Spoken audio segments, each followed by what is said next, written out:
જય જિનેન્દ્ર. પંચ પરમેષ્ઠીને નમન.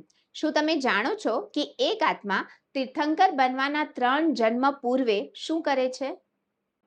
ત્રિષષ્ઠી શલાખા પુરુષ ચરિત્રના અનુસારે તે આરાધના કરે છે 20 સ્થાનકોની, એટલે કે 20 શ્રેષ્ઠ આરાધનાઓ.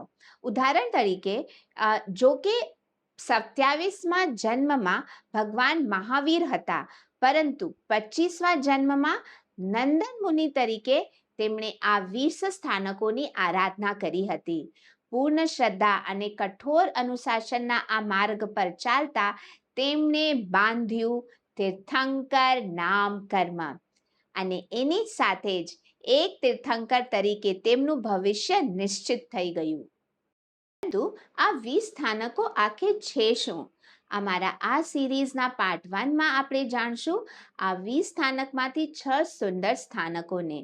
આ 6 ભલે પારંપરિક ક્રમમાં ના હોય, પણ તેમને સમજી શકાય છે આપણા આધ્યાત્મિક માર્ગદર્શકો પ્રત્યે ભક્તિ તરીકે. અને સૌથી ખાસ વાત, આ બધા 20ને આપણે આપણી રોજાના જિંદગી સાથે પણ જોડી શકીએ છીએ.